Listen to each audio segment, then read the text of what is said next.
c'est parti pour le live. Donc, c'est un live du coup à propos de la trilogie du Estrel 177, c'est bien ça? Ouais, la trilogie du Estrel 177, qui pour moi est l'une des œuvres cinématographiques. Oh, tu as écrit Unbreakable. Unbreakable ou Unbreakable. Ah oui? Ah, je corrige ça. Ouais, d'accord, oui, c'est ça. C'est la fin de semaine. Ouais, c'est normal, c'est normal.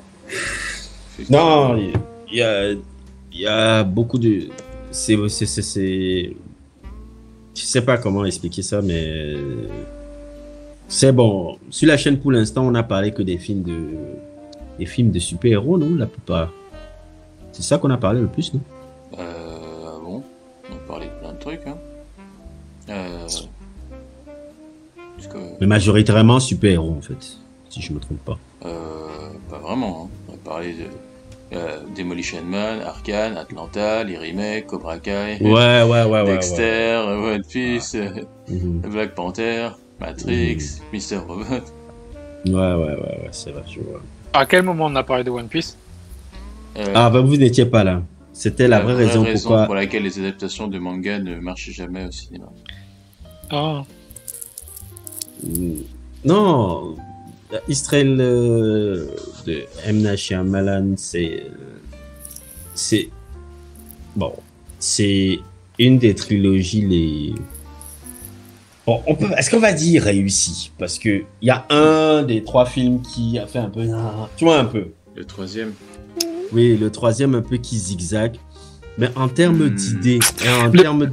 Vas-y, Charles. Juste une parenthèse, le troisième est sorti trop tôt, en fait. C'est-à-dire, est-ce que tu peux développer? Déjà, il faudrait présenter les trois films, déjà. Parce qu'en fait, là, entre Split et Glass, il y a eu, je pense, un an, ou je sais plus, moi je trouve qu'il aurait dû prendre plus de temps pour développer le troisième film, en fait. Ouais, on va faire le truc. Ouais, mais pour les spectateurs qui ne connaissent rien de ce qu'on parle. Ouais, vaut mieux qu'on commence d'abord à présenter les films, à présenter le truc et tout. Ouais.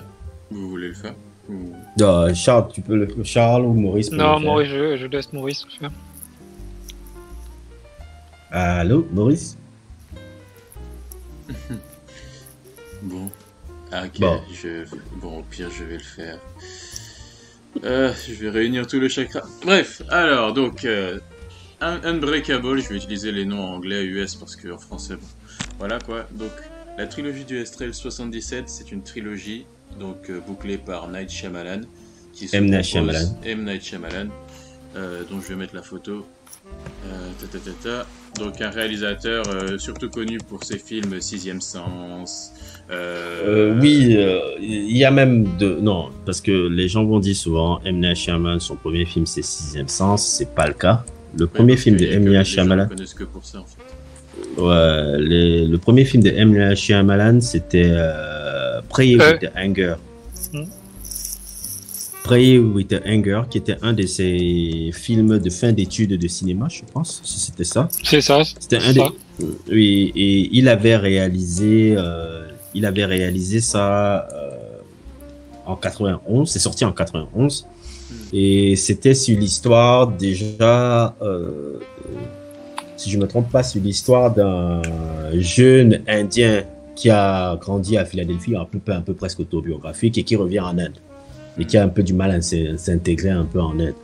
Et il y a un rapport aussi, comme le titre, ça s'appelle Pray with Anger, c'est-à-dire prier avec force ou avec rage, mais il y a un rapport aussi vers la culture, le fait d'être déraciné un peu, parce que comme il est né en tant qu'Indien aux États-Unis, mais il n'est pas vraiment considéré comme un Américain là-bas, et quand il revient en Inde, il n'est pas vraiment considéré comme un Indien. Il y a un peu ce sens un peu d'être déraciné et tout, et M. Night Shyamalan le parle très bien dans ce film-là. Et puis il y a ce deuxième film-là que je l'avais vu là, qui est très intéressant, qui s'appelle Wide Awake, qui est un des films un peu qu'il n'avait jamais vu. C'est sur l'histoire un peu. Je sais pas si vous connaissez ce film-là, le deuxième film de M. Night Shyamalan. C'est de quoi? Ça s'appelle comment? Wide Awake. C'est oui, c'est l'histoire un peu d'un gamin qui étudie dans une école catholique privée réservée aux garçons qui s'appelle Joseph Cross. Et à la mort de son grand-père, et malgré les dix, il se convainc qu'il doit trouver Dieu. Okay. Et pour réussir sa mission, il est aidé par Dave, un de ses meilleurs amis en fait. Donc en gros, c'est en fait un gamin et autres qui essaie de chercher un peu par justement un peu sa croyance et autres. C'est pour ça qu'il est dans le truc parce que la situation du film se déroule dans une école catholique, si je ne me trompe pas. Ça fait longtemps que je l'ai vu. Je l'ai vu il y a longtemps. Je l'ai vu il y a longtemps.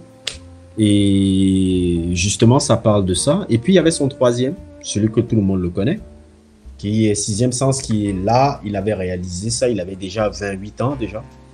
C'est très jeunement réalisateur, à 28 ans. Son premier, il avait 21. Son deuxième, il avait quoi, 25, 26. Et son troisième, il a 28. Et à 28 ans, Sixième Sens, et le film qu'il a propulsé au box-office, succès critique, succès commercial. Bon, je sais pas s'il faut raconter qu'est-ce que c'est Sixième Sens. C'est un gamin qui voit des morts. Et il se fait consulter par Bruce Willis et tout. C'est tout ce que je veux pas vous spoiler pour ce que c'est le film, c'est un chef-d'œuvre ce film. Le problème du film, c'est qu'il faut pas en parler justement.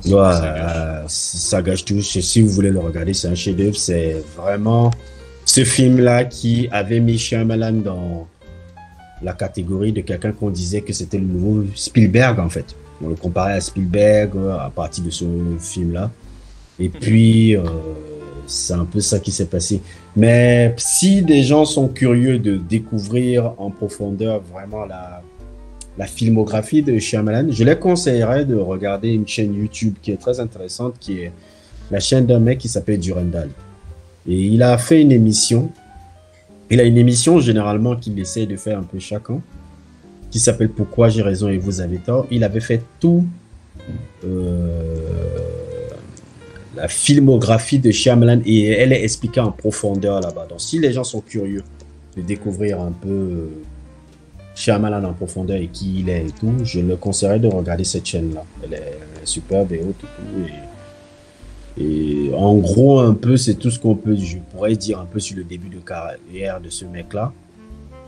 Et après, bon, il y a eu Unbreakable, mais ça, on va en parler après. On va parler un peu de son cinéma plus en large après.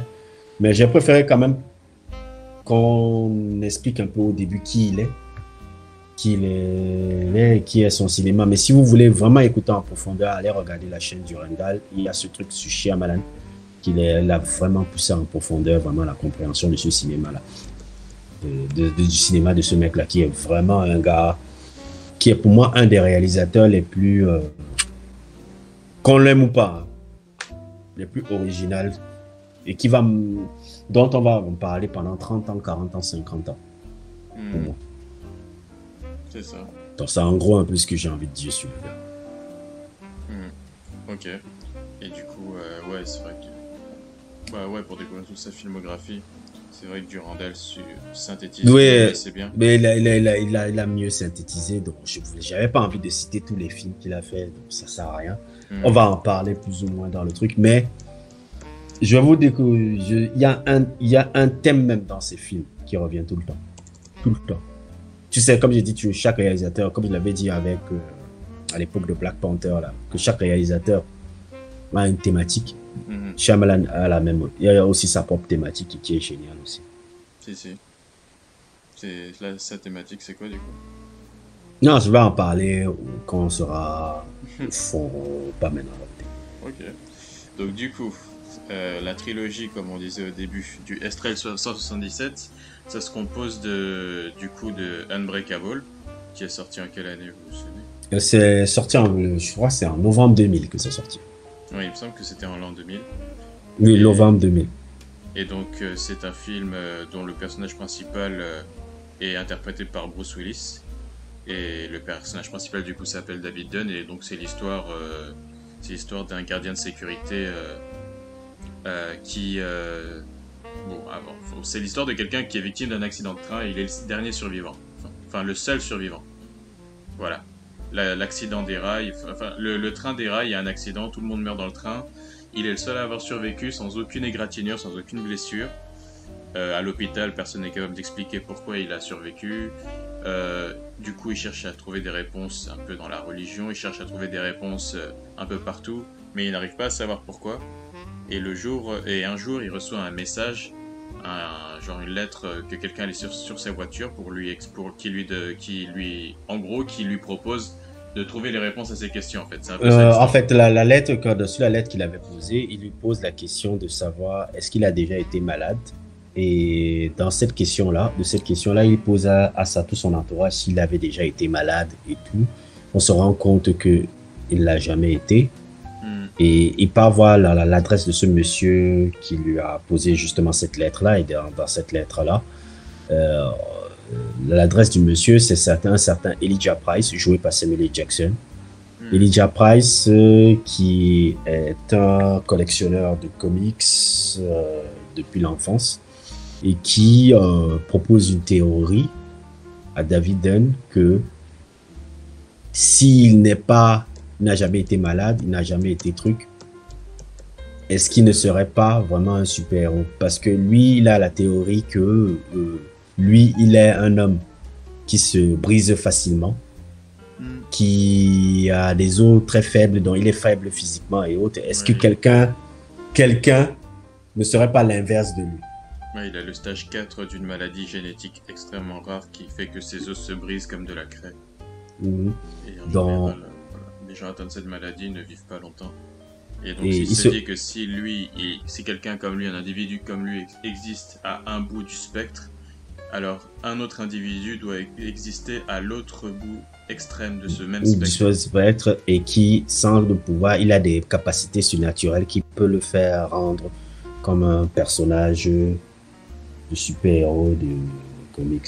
En gros, c'est ça. Il a les os extrêmement solides, oui. Et après, c'est-à-dire qu'ensuite, au début, Bruce Willis ne le croit pas, quoi. Il lui dit que c'est ridicule. J'ai survécu à un accident de train et toi, t'es en train de me dire que je suis Superman, je peux voler, etc. Et en fait, justement, c'est là où on voit toute l'idéologie, toute l'idéologie que Elijah Price... toute la vision de ce personnage, c'est qu'il explique que les super-héros, à la base, ce n'est pas quelque chose... Ce n'est pas des gens qui volent avec des capes et des super-pouvoirs extravagants. C'est une exagération. Une exagération, en fait, la métaphore un peu sur les pouvoirs des super-héros, c'est la métaphore du talent, en fait. Oui, c'est une exagération de la réalité, une exagération des capacités, c'est une métaphore sur les talents, les capacités, les techniques. C'est-à-dire que, par exemple, un exemple comme ça, bête, imaginons par exemple la préhistoire, quelqu'un qui était capable de comprendre le cycle des planètes et d'anticiper une éclipse solaire, par exemple. Il était traité comme un sorcier à l'époque. Ouais. Alors qu'en fait, c'est juste quelqu'un qui a une capacité d'anticiper la météo, des trucs comme ça. On le voit même avec les métiers différents, quoi. Il y a des gens qui sont capables d'être des super athlètes, il y a des gens qui réfléchissent plus rapidement, qui ont la capacité de coder rapidement, il y a d'autres... les gladiateurs de la Grèce antique. Ouais, ceux qui étaient plus grands, plus forts que les autres. Il y a les gens ont des capacités différentes. Là. Mais Charles, toi, qu'est-ce que tu en penses un peu de ce truc-là? Non, je suis totalement d'accord avec vous. Et Maurice, il est là? Je crois. Ouais. Donc c'est un peu ça. Et en gros, en gros un peu, c'est ce que Unbreakable parle. Et Split, ça parle de quoi? Alors, on va pas du coup spoiler la fin. Ouais. Est-ce qu'on va pas... Non, on va juste parler de Unbreakable Split et après on va laisser Glass. On va pas présenter Glass, on va présenter Glass après. Ok. Ouais. Donc le deuxième film de cette trilogie, en gros, du coup c'est Split, sorti en 2017 si je dis pas de bêtises. Ouais. Et le schéma de ce film, en fait c'est un thriller. C'est 3 jeunes filles qui se font kidnapper à la sortie d'un anniversaire par un psychopathe qui les enferme dans une salle et en gros, bah, elle découvre que le psychopathe à qui elles ont affaire, a plusieurs personnalités. Il est atteint du trouble de la personnalité multiple. En gros, c'est un peu ça. Et donc, ce qui se passe, c'est que tandis que deux des filles vont être complètement terrorisées, vont chercher des moyens de s'échapper, essayer de faire un trou dans le plafond, dans les murs, la troisième fille, interprétée par Anna Taylor-Joy, l'une des meilleures actrices actuelles de Hollywood, si ce n'est la meilleure. Je pense que c'est elle-même, c'est ce rôle-là qu'il a lancé sa carrière, je crois. Non, pas vraiment. Avant ça, c'était The Witch. Oui, mais je vais dire qu'il a rendu populaire, c'est vraiment Split. The Witch, ça l'a un peu fait connaître du milieu, je crois. Je pense, en tout cas, bref, continue. C'est possible, hein. Mais ouais. En tout cas, du coup, la troisième fille, interprétée par Anna Taylor-Joy, plutôt que de chercher à s'évader physiquement de la pièce, elle va plutôt chercher à, du coup, rentrer dans la tête de cet individu, quoi. Et essayer de comprendre un peu qu'est-ce qui différencie chacune des personnalités qui les ont enfermées. Enfin, parce qu'il y a plusieurs personnalités. Celle qui les a kidnappées s'appelle Denise, si je me souviens bien. Donc c'est la personnalité un peu la plus forte physiquement. Enfin, l'une des plus fortes physiquement. Parce que ça, ouais, du coup là il faut expliquer encore plus en profondeur. C'est que, en fait, les personnalités ne partagent pas le même quotient intellectuel et ne partagent pas la même force physique. C'est un peu ça qui est fascinant. Il y a tout ce débat là autour des personnalités multiples dans un seul et même corps. Donc une personnalité qui est myope et qui doit porter des lunettes, mais lorsqu'il y a un changement de personnalité, le corps retrouve la vue. Quand cette personnalité habite le corps, c'est un peu ce délire-là qu'il y a dans Split, et qui était assez fascinant. En fait, ça parle de quelqu'un qui avait vraiment une capacité de développement de personnalité, et qui, en gros, on peut dire, est-ce que c'est serial killer qu'on peut dire qu'il est, ce gars-là? Techniquement, il a tué beaucoup de gens, donc oui. On va dire que c'est un peu un serial killer, en gros. Et en gros, c'est l'histoire d'un serial killer qui a kidnappé 3 filles, et on voit, c'est un huis clos en fait, parce que tout le film se déroule dans un endroit, et c'est en gros un peu un psychological thriller huis clos. Et le film Glass, le troisième film Glass, c'est un peu le film qui termine la trilogie. Donc, je pense que là, on peut parler facilement maintenant on peut lancer les gars, spoiler. Ceux qui veulent voir la trilogie peuvent le regarder. Ok. Et du coup, qu'est-ce que vous avez pensé de Glass? Donc Glass qui conclut, en gros, qui combine Unbreakable et Split. C'est-à-dire que... Ça, on va parler après. On va parler là-bas. On commence d'abord par Unbreakable. On va finir. Ok. Donc on revient du coup à Unbreakable. C'est pas plus trop. Qu'est-ce qu'on va dire sur Unbreakable? Qu'est-ce qu'il y a à dire? Et sinon alors, Maurice, qu'est-ce que toi tu as pensé d'Unbreakable? C'était bien. C'était un film de super-héros, mais sans costume et sans pouvoir. Enfin, sans pouvoir dans le sens où il n'y a pas des pouvoirs genre extravagants. C'est marrant parce que quelque part, si, il y a un costume, il y a son imperméable de sécurité de David. Ouais, mais pas dans le sens traditionnel à laquelle on pense, genre. Oui, c'est-à-dire Un que costume avec un logo et tout ça, genre, qui lâche des rayons laser, pas les yeux, un truc du genre. Bah, c'est ça qui est marrant, c'est que justement, il y a un logo, il y a le security marqué derrière, mais c'est-à-dire que ça... En fait, c'est plus libre à notre interprétation, en fait. Oui, ouais, c'est ça, c'est naturel, en fait. Ça s'insère naturellement dans... Je crois que le mot que tu cherchais, c'était vraisemblable, en fait. Je ne connais pas ce mot, mais si En fait, quand tu dis vraisemblable, c'est dire que tu pourrais croire qu'un personnage comme ça existerait vraiment dans la réalité. Parce que la manière dont ils ont même fait, soi-disant, son costume, c'est vraisemblable, ces trucs, et c'est tellement intelligent, en fait. En plus, c'est tellement subtil. Il le porte un jour, il y a la pluie, donc c'est logique. C'est logique. c'est logique. Bon, je ne veux pas aller en profondeur parce que c'est le début. On va parler de ça. Mais, bah, t'as dit qu'on allait en profondeur. Non, mais c'est Mais pas on va- que ça lève à l'interprétation. C'est Ouais. comme nous, on le voit comme un super-héros, mais les autres peuvent le voir comme un gardien de sécurité, tu vois. Ouais. Peut-être sa force extraordinaire, comme on dit, c'est juste, il est juste né très fort. Et Tu vois, peut-être ce qui est- tu vois un peu, Maurice, ce qui est génial. C'était même comme ce que je t'expliquais je vous expliquais la dernière fois avec Star Wars, avec Anakin, là, sur le fait qu'on l'avait fait esclave. Il met David Dunn agent de sécurité. Je ne sais pas si tu vois un peu le petit détail. Il est agent de sécurité. L'agent de sécurité qui veille sur les autres. Ouais, je vois. Donc, tu vois, des délires. Moi, c'est quand les scénaristes font des petits détails comme ça, là, qui ont l'air de rien. Hein. Rien de rien. Tu te dis, bon, mais agent de sécurité, le gars lambda qui regarde le film comme ça, il va dire, ah, il aurait pu même être jardinier. Non, il a mis agent de sécurité pour un truc. Pas pour rien qu'il a mis agent. Elijah lui dit aussi ça dans Unbreakable 1. Enfin, Unbreakable 1. Elijah lui Ouais. dit ça. Il lui a dit qu'il a choisi inconsciemment, instinctivement cette profession-là parce que c'est ce vers quoi il est naturellement tourné. Protéger et veiller sur les autres. Elijah lui dit. Il y a un dialogue à un moment dans le film. Le dialogue au stade. Ah, je crois que c'était au stade, ouais. Ouais. Oui, c'était au stade, maintenant ça me revient. Ouais, tu peux pas me parler de ce film. Oui, ça me revient. Et c'est quand il essaie de le convaincre, parce que David Dunn ne le croit pas au début, il n'a pas la foi. Ouais, excuse-moi, me ressens ça coupé.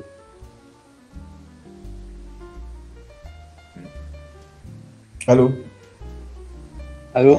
Je dis, excuse-moi, on t'a coupé. Tu disais?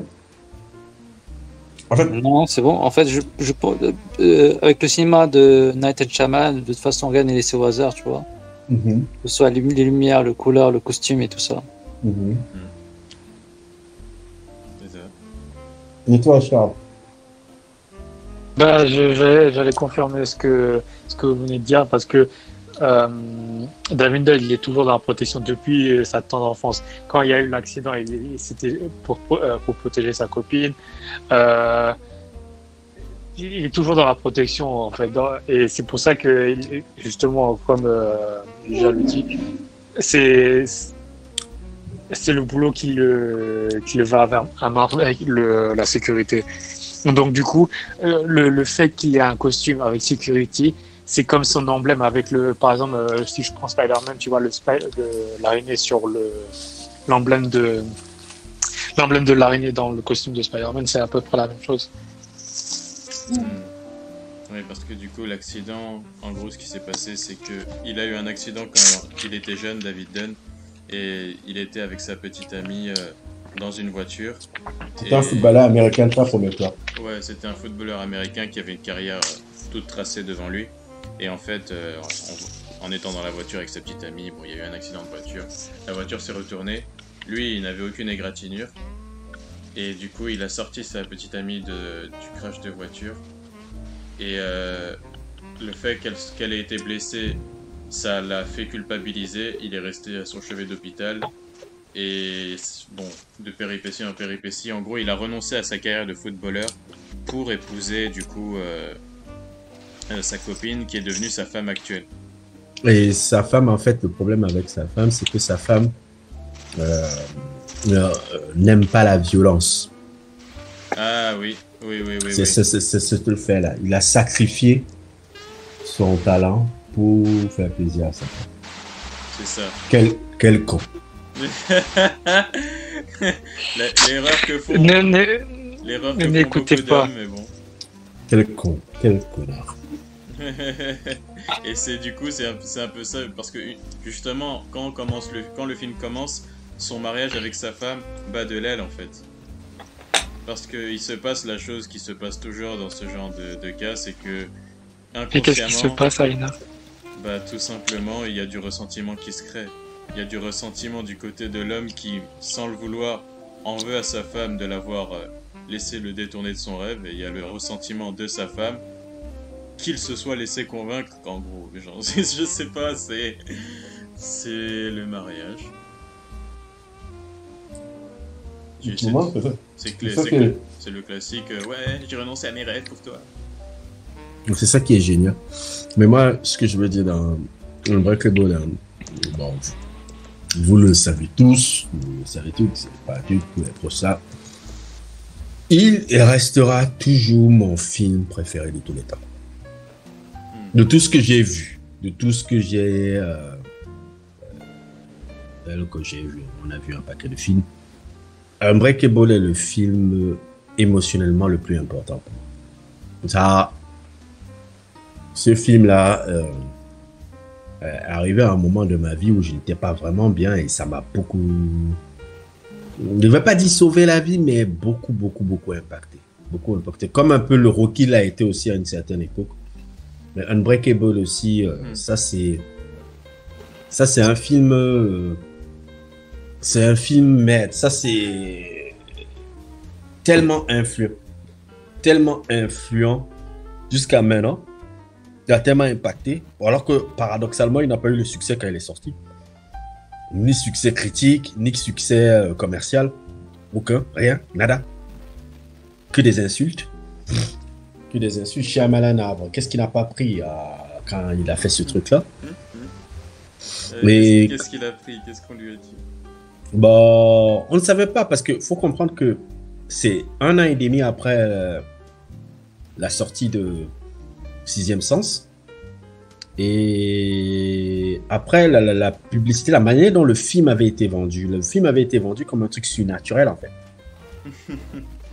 Ça avait été vendu comme un truc surnaturel parce que les mecs et autres et tout voulaient surfer sur la vague de Sixième Sens. Les gens d'Universal et autres et tout.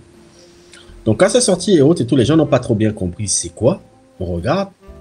Il faut comprendre aussi, on est au début des... On est en 2000. Les films de super-héros encore ne sont pas quelque chose qui sont dans l'inconscient collectif comme maintenant où tout le monde se dit qu'ils sont fans de ce genre-là. Tu vois. C'est pas encore dans l'inconscient collectif des gens. Dans les gens de ça. Spider-Man était encore au tournant. Spider-Man. Donc, quelqu'un fait un film aussi original, de film de super-héros super réaliste, avec tous les codes qu'on retrouve dans ces délires-là. Parce que c'est pas juste qu'il a dit, OK, on va faire l'histoire d'un truc. C'est qu'en même temps, Unbreakable, c'est le film... En même temps, Unbreakable, c'est un film qui a des codes des films dramatiques. L'histoire du divorce avec sa femme. C'est les codes un peu du drame familial. Un peu. En même temps, ça a les codes de... Aussi, il y a des codes de... Il y a presque des codes de l'horreur, même si c'est un court laps de temps. Il y a les codes de l'horreur un peu. Je dirais la scène un peu... la scène avec de Orange Man, là. Le serial killer. C'est un peu les codes de l'horreur, thriller. Et tout... thriller et saupoudré un peu de... sur un film de super-héros, mais qui renvoie encore un message très profond et qui m'a parlé personnellement sur un message et qui est... Maintenant, je vais venir sur ce que je voulais dire au début là par rapport au film de Night Shyamalan, qui est la thématique de tous les films de M. Night Shyamalan. Tous les films de M. Night Shyamalan. J'ai pas vu Old. J'ai pas vu son dernier Old. J'ai pas vu. Mais tous les films de M. Night Shyamalan parlent de ce thème que vous voyez dans Unbreakable qu'il a le mieux fait de tous ses films.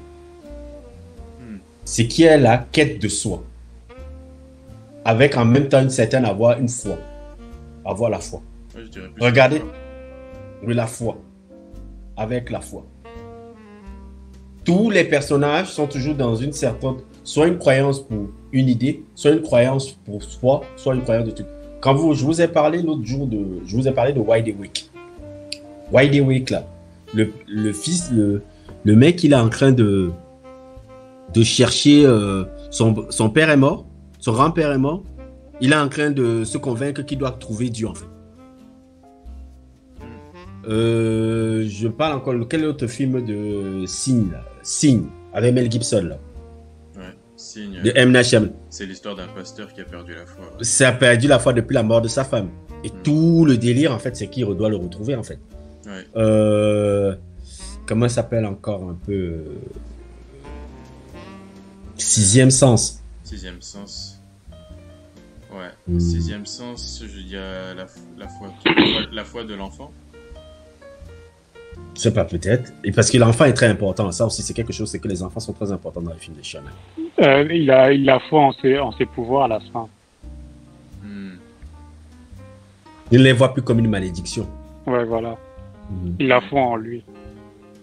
Il y a toujours une quête de... C'est ça, dit la quête de... Il y a une certaine fois, mais une quête de soi par rapport au personnage. Pareil dans Split. Split, pareil. Le personnage d'Elijah, il a la foi en ce qu'il croit. Et le fait que sa foi soit matérialisée, il se rend compte qu'il se trouve soi-même. Tu sais pas. Surtout, tu vois un peu ce que... Il a foi dans son adoration de la bête. Ouais. C'est ça qui permet de débloquer la 24e personnalité, qui est la bête et qui est la personnalité la plus destructrice. Non, je parle même pas. Je parle de Elijah Price. Unbreakable. Ah, Elijah, ouais, aussi. Oui, il a toujours eu la foi. C'est pour ça qu'il est aussi dangereux.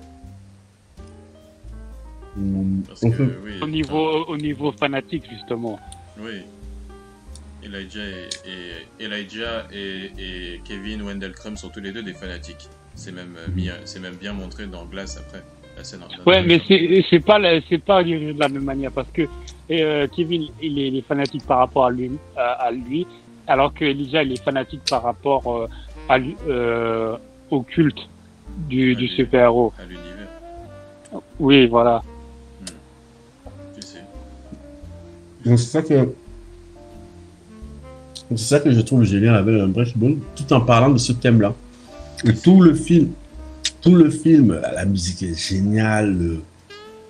La musique de James Newton Howard, elle est incroyable. C'est l'une des plus grandes bandes son que j'ai jamais écoutées dans un film.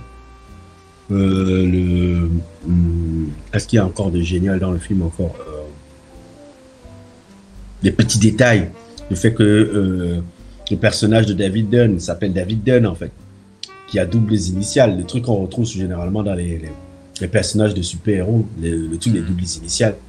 Le fait que on voit Peter Parker, Matt Murdock. Peter Parker, Matt Murdock, Bruce Banner, Wade Wilson, tu vois un peu tous les personnages de super-héros généralement ont des doubles initiales. Il a refait le même truc, la même dichotomie encore entre les personnages, les personnages de super-héros et son némésis. Les trucs qu'il y a généralement entre les personnages de super-héros et son némésis, c'est que soit le héros a les cheveux, soit le vilain est rasé. Il y a un truc qui revient souvent comme ça. Ou bien l'inverse. Tu vois, Superman a les cheveux, Lex Luthor est rasé. Là, c'est David Dunn qui est rasé et Elijah qui a les cheveux. Comment il s'appelle encore Matt Murdock et le Caïd. Je sais pas, tu vois, il y a un truc comme ça, là, professeur Xavier Magneto. Tu vois un peu. Il est rasé, l'autre a les cheveux. Il y a toujours ce truc, il a instauré. Il y a des exceptions. Peter Parker, le bouffon fait. Tu sais, le Peter Parker aussi, le Caïd est aussi un de ses méchants emblématiques aussi. Bon, il ajoute aussi ça. Il y a aussi pour David Dunn, il y a l'analogie avec David et Goliath. Oui, exactement.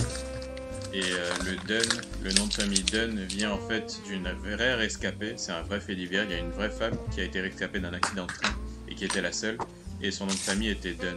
J'ai oublié le prénom de cette femme par contre. Et elle a écrit un livre. Grand sûrement, il avait écrit le livre alors. Il avait lu le livre enfin. Bah ouais, parce qu'il est sorti quelques années avant la sortie d'Unbreakable. Donc, je crois que c'est là où il a pris la base de son scénario. Survivor, est-ce que ça sort? Mais c'est toujours comme ça, même pour les noms de famille, ils piquent toujours un peu partout. Voilà, Holly Caden, elle s'appelle Soul Survivor. Et donc c'est un peu là qu'il a pris ça. Et pour Elijah Price, Price, c'est parce que, je suppose que c'est parce qu'il a un magasin de comic books. Enfin, un magasin de comic books, c'est Elijah en rapport avec la Bible, je crois. Ouais, c'est Elijah, c'est celui qui trouve l'élu, je pense. C'est lui qui trouve Dieu, je sais pas, quelque chose comme ça. Il me semble, oui, je suis nul en religion. C'est lui qui annonce Jésus ou Dieu, je sais pas quoi là. Je pense que c'est ça, c'est pour ça. Et Le fait qu'il est un peu habillé pour avoir une sorte de côté majestueux de l'habiller, un peu comme Frédéric Douglas, d'où même le tube Glass. Ouais, si. Frédéric Douglas, je pense que c'était un hasard. Le glace, peut-être pas, je sais pas. Non. La tenue est inspirée de Frédéric Douglas. Oui, sans ça. Douglas, oui. Clairement. Mais en tout cas, voilà. Et du coup. Et le film alors, un peu, on découvre un peu que. Comment il s'appelle là? Elijah devient.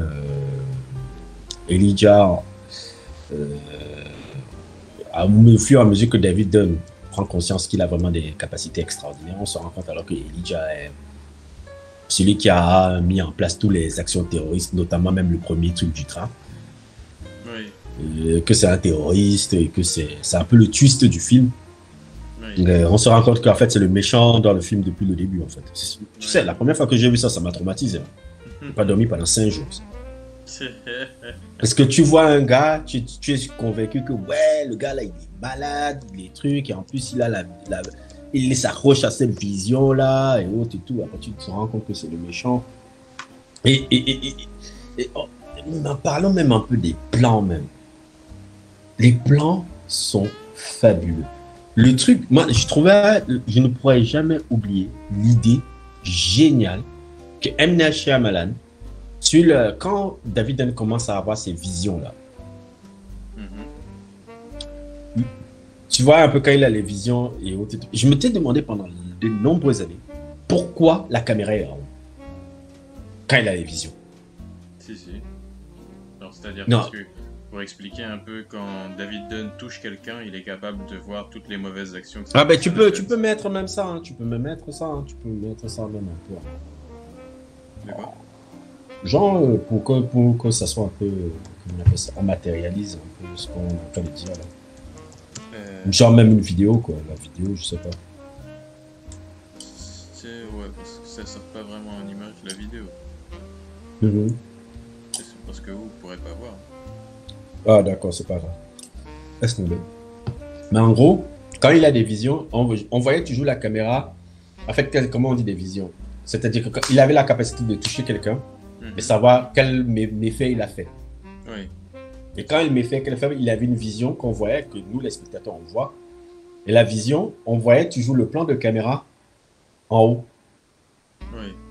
Comme si, le plan de caméra. Comme si c'était un plan de, comment on appelle ça, de caméra de surveillance. De caméra de surveillance. Et la première fois, pendant de nombreuses années, je ne comprenais pas. Il m'a fallu le regarder encore pour je ne sais pas, je l'ai regardé ce film-là 200 fois. Et c'est après ce truc-là, il y a 3 ans, quand je l'ai revu, que j'ai pigé, j'ai dit, mais putain, mais c'est pas possible. Le fait qu'il met le truc, c'est que ça renvoie vraiment au truc des super-héros. Les super-héros surveillent en hauteur. Si. Ils surveillent en hauteur, c'est le plan de Dieu, le plan plan de, comment on appelle ça? Le plan du protecteur de la cité, tu vois, Batman surveille Gotham sur la hauteur, Spider-Man surveille Manhattan ou New York, je sais pas, en hauteur. C'est toujours en hauteur que les personnages super-héros et trucs. Et le fait de mettre la caméra en hauteur renvoie un peu à ce délire. Et je me dis, mais c'est pas possible. On a affaire à un gars, M. Night Shyamalan, qui, avant de se faire de ce film-là, n'avait aucune connaissance de ce domaine-là. Il ne savait rien. Et le fait de s'être intéressé en profondeur, de comprendre le comic, de comprendre ce que ça raconte comme histoire, les comics, et comment on peut les tirer pour faire le film réaliste qu'il a fait là, moi je dis chapeau. Quand les gens me demandent quel est le plus grand film de super-héros de tous les temps, c'est Unbreakable. Je ne sais pas, racontez-moi des Avengers Endgame et tous vos conneries que les gens me font souvent un peu chier.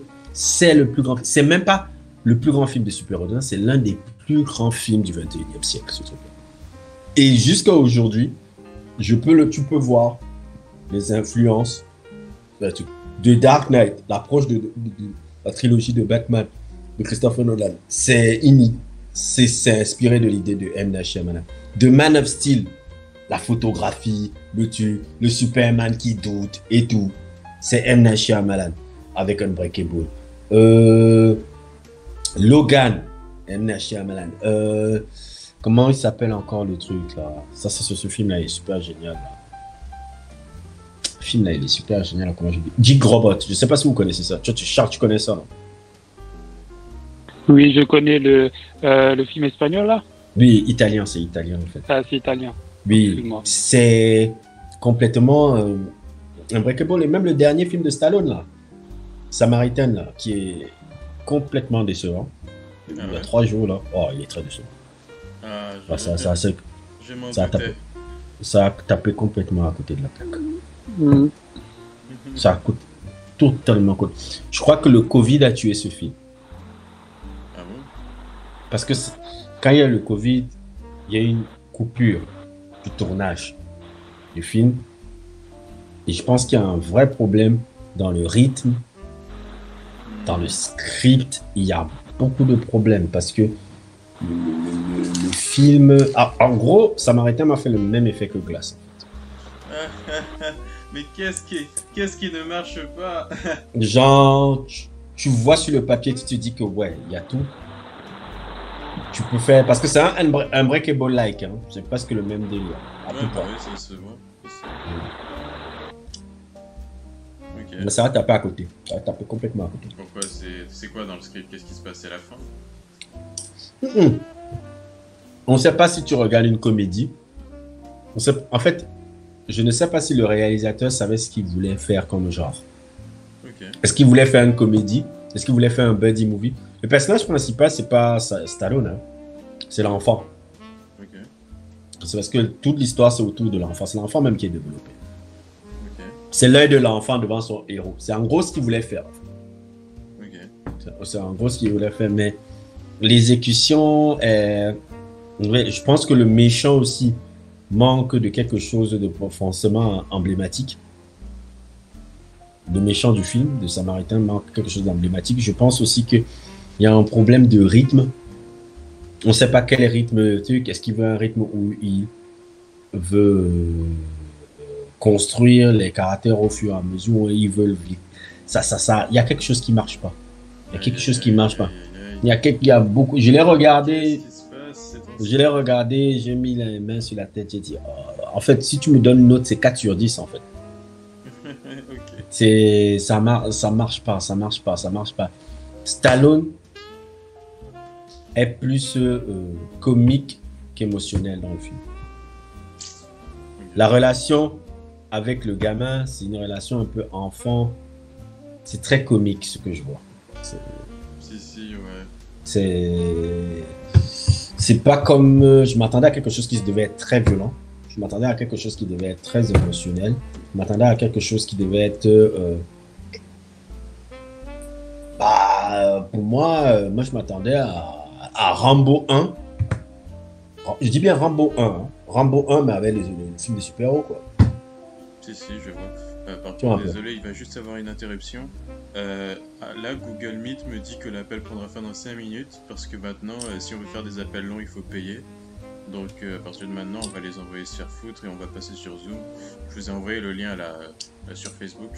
Donc, ok. On y va alors. Donc, fuck Google. Allez vous faire. Et désolé pour l'interruption.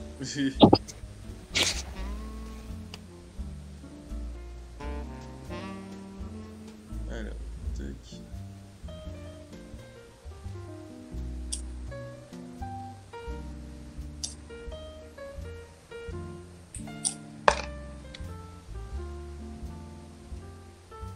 Allô, tu m'entends? Alors, tac. Oui, je t'entends. Tu m'entends? Oui. Les autres sont où? Attends.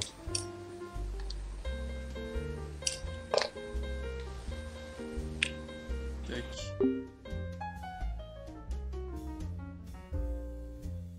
Est-ce que je t'ai rejoint sur Zoom là?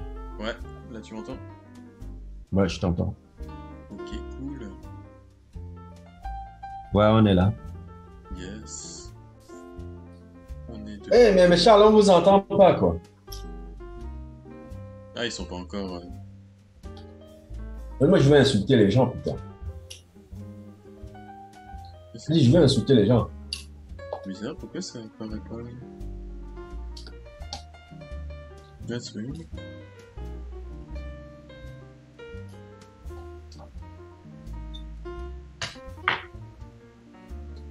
J'ai envie d'insulter, putain. Vous me mettez pas dans le mood Mais d'enchaîner sur les trucs. tu sais, on est en live, hein, toujours. Bah, on est en live. Bah oui, j'ai pas coupé. Ouais, donc on a entendu que je voulais insulter les gens. Mais pourquoi est-ce que j'ai pas dit que j'allais couper le live? Bah, donc, ok, on continue. Bon, c'est pas grave.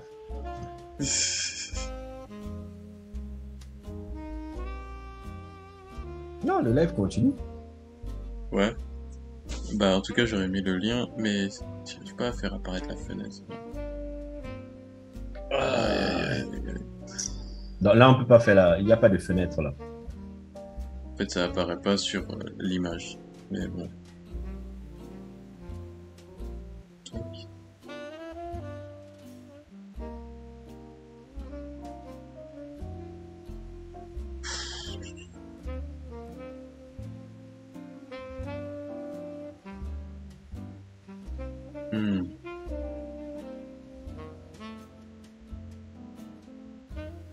C'est bizarre que ça fasse ça avec Zoom.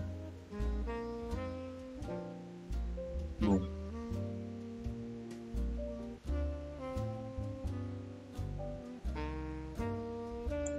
Bon. Affichage galerie.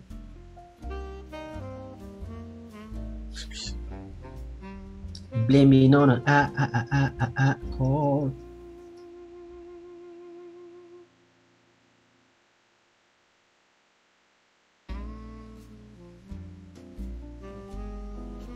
Il faut que je coupe ça, quoi.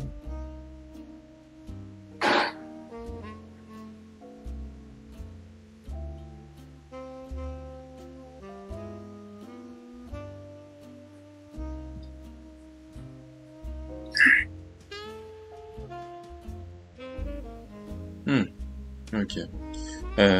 Bon, sinon, au pire, c'est pas grave, c'est pas non plus nécessaire. Ah, c'est pas important, c'est pas nécessaire, on y va. Ok, Je sais même pas où je suis. donc, Vas-y. Je sais même plus. Oui, par rapport à Samaritan. Non, Samaritan, ça. Samaritan, ça. Ça a pas. Allô? Ouais. Oui, je t'avance. Samaritan a des gamins, quoi. Samaritan a des gamins parce que. Je sais pas ce que le réalisateur Julius Avery avait. J'avais l'impression qu'il voulait faire un Rambo, mais je dis Rambo 1 parce que les gens croient que Rambo c'est un peu bourrin, la. Ça dépend de quel Rambo tu as. Rambo 2, Rambo 3, ok. Mais le Rambo 1, il est super génial. Rambo 1, c'est vraiment sur quelqu'un qui revient dans la guerre du Vietnam. Il y a vraiment une critique un peu sur sur comment on ne traite pas. Comment on ne traite pas. Comment les soldats américains ne sont maltraités depuis leur défaite au Vietnam. C'est en gros ça. Et je m'attendais dans Samaritan qu'il aille dans cette direction-là. Si. Dans un truc un peu où les personnages de super-héros ne sont plus acceptés et qu'il a été un super-héros et autres et qu'il y a eu un événement qui a fait que les gars se mettent en enclos et un événement que si on sait que Samaritan revient, il sera insulté par la population. Je ne sais pas si tu vois un peu ce que je veux dire. Si. Genre comme Rambo. Je m'attendais à ce qu'il ait... Bon, peut-être c'est moi qui ai essayé de visualiser comment moi j'aurais écrit ça. Mais moi je voyais un truc à la Rambo, ça n'a pas été le cas, c'était très comique, ça faisait même buddy movie parfois un peu. Non. Et la fin est limite, la fin est très limite. Très limite. Ok. Décevant. Ok. Les Mais scénarios ouais, en tout mais- cas, Ouais, en tout Unbreakable cas, a inspiré. a inspiré. Ça peut dire qu'encore, le film il a sorti à 22 ans et ça inspire encore un film comme ça. Bon, c'est ça un peu qui est intéressant du truc. C'est ça qu'on peut dire à quel point Unbreakable est un film qui a inspiré beaucoup de gens. Et fait partie vraiment des classiques du cinéma. Moi, je le mets comme classique du cinéma. Tu vois, Oui. Bah, c'est le film Il y a- préféré de Quentin Tarantino. c'est pas le film préféré de qui. Il y a beaucoup de gens qui adorent ce film. Mm. Je crois David Fincher adore Unbreakable. Tarantino adore Unbreakable. Paul Thomas Anderson adore Unbreakable. C'est rare quelqu'un qui n'adore pas Unbreakable. Hein. Ça, c'est le film. C'est le Citizen Kane un peu du genre, un peu si tu veux. Oui, c'est le Citizen Kane. Pour moi, Unbreakable, c'est au-delà du film de super-héros. C'est l'un des plus grands films du 21e siècle. Ça. J'ai pas peur de dire ça. J'ai pas peur de dire ça. C'est trop original. C'est trop original. Mais... Et tout ce que tu as mis en avant, c'est pas un film. Ça parle en même temps il y a en même temps un drame familial, il y a en même temps tout truc, la quête de soi, mais c'est le meilleur film qu'il ait jamais fait. Il va jamais dépasser un truc comme ça. Jamais. Il est mal parti parce que... Non. Je crois qu'il est retourné dans Shyamalan Ding Dong. Shyamalan Ding Dong. Oh God. Non, là, je pense que bon, ça y est, il a épuisé. Il a ramassé ses sous, il est parti. Quoi. Ouais, voilà, il faut partir maintenant. Parce que, ouais, le problème, c'est que quand tu commences trop à t'auto-référencer et que tu commences à devoir expliquer au spectateur ce qu'il est censé devoir comprendre au lieu de lui montrer, bon, je pense que tu commences à t'essouffler. Old, c'est ça. Apparemment, Old, c'est ce qui se passe, ouais. Mais tu le sens aussi dans Glass. Glass, il a loupé un truc. Mais il faudrait essayer de comprendre qu'est-ce qui n'a pas marché dans Glass. Mais avant ça, J'ai est-ce que vous demandé voulez quelque parler chose. de Split ou pas? Ouais, bien sûr. Qu'est-ce qu'il y a à dire sur Split? Parce que Split, c'est un peu l'histoire de son Némésis, enfin de son futur Némésis qu'on raconte. Parce qu'à la base, le personnage de Kevin Wendell Crumb, joué par James McAvoy dans Split, devait apparaître dans Unbreakable à la base. Ça faisait partie du script. Oui, justement, la partie du Orange Man, là, le gars qui enferme les deux enfants là, et qui avait tué les parents. En gros, c'est le scénario de Split, la partie. Ok. Il avait réduit un peu parce qu'il ne savait pas, comme il essayait de créer une origin story de super-héros et qu'il voulait aller dans quelque chose qui soit mélancolique et plein d'espoir. Il voulait pas avoir un ton qui devient psychologique parce qu'il dit qu'il n'y aurait pas de balance entre ce film. Et il a bien raison, il n'a pas fait ça. Parce que... Tu dis? Ah non, c'est bon. Ouais, je t'entends. Donc, je pense qu'il aurait pas une bonne balance. Puis ça, c'est ce qu'il avait dit et il avait raison. Donc, il a gardé le script de Split pendant plus de 20 ans. C'était parmi les... Vous savez, vous voyez souvent, il y a... Comment on appelle ça? Le script des films de super-héros. Le script des films, de scénarios là, qui ne sont pas encore adaptés au cinéma. Oui. Il y a toute une liste là que vous pouvez voir de scripts qui ne sont pas encore adaptés là, qui ont été faits par des... Et Split était là-bas pendant de nombreuses années. Pendant de nombreuses années. L'un des les meilleurs scripts jamais adaptés au cinéma. Ou pas encore adaptés. Il y a plein de scripts comme ça là, qui sont là encore, qui n'ont pas été adaptés, qui sont là, ça dort.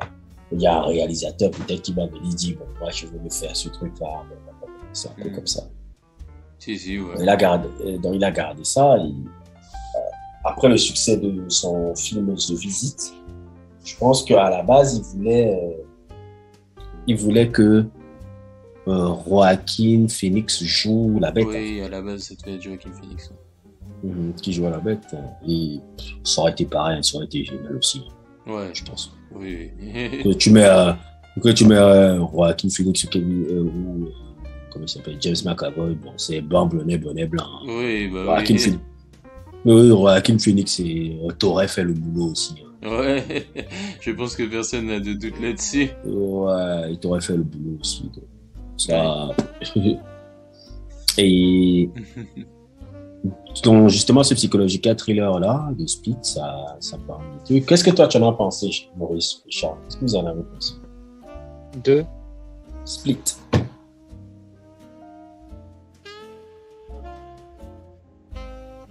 Allô?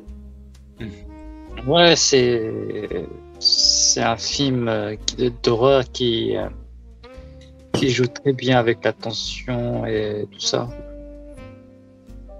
J'ai rien dit. Waouh, c'est tellement profond ce que tu dis. J'ai rien dit. Non, mais même si tu ne le considères pas comme dans la lignée de Unbreakable Paul et de Glass, c'est un très bon film d'horreur. Hein. C'est plus thriller psychologique. Exactement. Ouais, aussi horreur quand même. Il y a le code un peu horreur. Parce qu'à la fin, Si, quand la bête ouais, apparaît, ouais, c'est un monstre, tu vois. ouais, il la poursuit, la dernière survivante dans le noir. Ouais. C'est vraiment. En fait, c'est littéralement. C'est le premier film avant Joker, parce que les gens ils disent que Joker c'est le premier film de super-vilain. C'est le premier film qui se concentre sur un super-vilain au lieu d'un super-héros. Non, c'est Split. C'est Split qui a lancé cette tendance de faire un film centré sur l'origin story d'un super-vilain plutôt que sur un super-héros. Oui, c'est Split qui a lancé le mot. Hmm. Et Rien ensuite, à il y a eu faire. Joker. Et ensuite, il y a eu Ouais, Venom. mais tiré d'un comic, c'est le Joker, tu vois. Ouais, mais Et je alors, crois que c'est tiré- Je crois que Venom est sorti avant le Joker. Hein. Euh, ouais, c'est possible. Mais de toute façon. Mais bon, le Venom, c'est de la merde. Donc, Non, le premier film, la première super origin, la première origin story d'un super vilain, c'est Split. Ça, il n'y a même pas de débat là-dessus. Et oui. Non, mais tiré d'un comic book, on parle. non. Non, mais c'est. Super vilain, ça se limite pas au comic book et à Marvel et à DC. En fait, quand je vous dis ça, je veux dire un cinéaste qui a fait un film comme ça. Hmm. C'est Shyamalan qui a une idée là. Ouais, bah oui. Et puis, est-ce qu'on peut le considérer vraiment comme un méchant? Je ne sais pas. Bon, Bah, c'est caca. compliqué. Non, parce que tu as de l'empathie pour le mec, mais le mec bouffe quand même des nanas, quoi. Bah alors, en fait, pour aller au fond du débat, il faut expliquer en fait que à la base, le personnage de Kevin Wendell Crabbe est inspiré d'une vraie personne qui a existé et qui s'appelait Billy Milligan Milligan. et qui possédait aussi 24 personnalités. C'était quelqu'un. Alors, on va montrer. Il y a un documentaire sur lui sur Netflix si vous voulez aller voir. Et en gros, c'est littéralement de lui qui s'est inspiré. Même les affiches du documentaire ressemblent à celles de Split. Bref, c'était un gars qui en gros prétendait avoir 24 personnalités. Et à la base, il a été arrêté. Pourquoi? Parce qu'il agressait sexuellement des Non, il a collégiens. violé, clairement. Oui, il a violé. Ouais, effectivement, il a violé. Il a kidnappé des jeunes filles dans une université, c'est ça? Sur le parking d'une université. C'est-à-dire qu'elles allaient... Un homme... C'est-à-dire qu'elles allaient à leur voiture. Elles allaient à leur voiture. Elles allaient à leur voiture et puis voilà. Bah en fait, c'est exactement comme dans Split. Hein. Elles allaient à leur voiture et ils montaient dans la voiture au moment où elles n'avaient pas fermé la porte et ils les forçaient à les emmener à un endroit et puis voilà. Et en gros, ce qui s'est passé, c'est qu'il s'est fait attraper comme ça. Et du coup, les psychologues, les policiers ont constaté que bon, cet individu n'était pas très net. Ils ont fait appel à un psychologue. Et ce psychologue, justement, leur a dit que on a affaire à quelqu'un qui a un trouble de la personnalité multiple.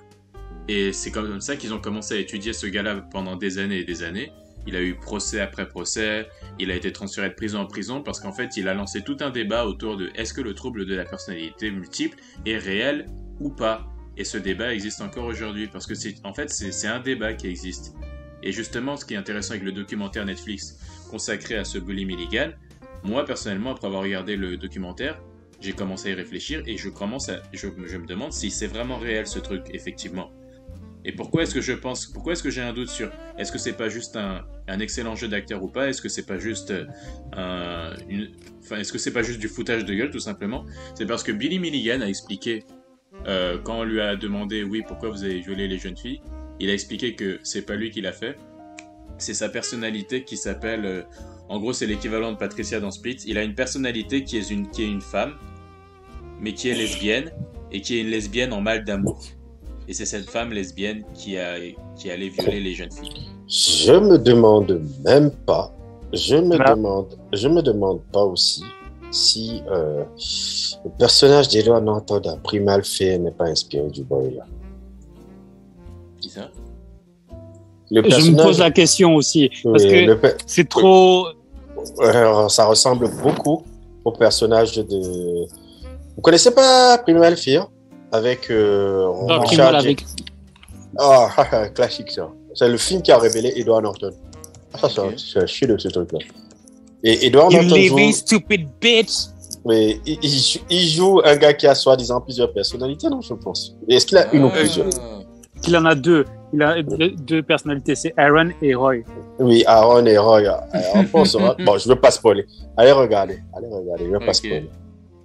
Mais en gros, quand tu me rappelles l'histoire de Billy Milligan, là, c'est un peu aussi dans Primal Fear, c'est un peu aussi le même truc. Okay. C'est le premier rôle d'Edward Norton au cinéma, hein, je pense. Okay. Le tout premier. Attends, j'espère ne pas raconter des conneries. Ouais, c'est le premier. Putain, ton premier film, c'était ça. My God. Le premier film de Edward Norton, c'était Peur Primal. Merde, tu entres à Hollywood direct avec... Tu commences fort, hein. Merde. Parce que j'avais regardé que c'était son premier film. Mais ton premier film, c'est ça. C'est-à-dire le premier film où c'est-à-dire ton tout premier film, c'est ce film-là. Ta première apparition au cinéma. Là où tu fais... Mais je dis, mais c'est le film qui a lancé la carrière d'Edward Norton. C'est-à-dire, dès le premier film, il a mis les bases, il y a que l'acteur là est hors norme déjà. Mais après, ça a enchaîné seulement. Hein. Il a joué après à Larry Flint, et après American X-Men. Après Fight Club, Bête, tout ça en l'espace de 3 ans. Et dans Fight Club, il a que des classiques. Il a aussi un trouble de la personnalité dans Fight Club.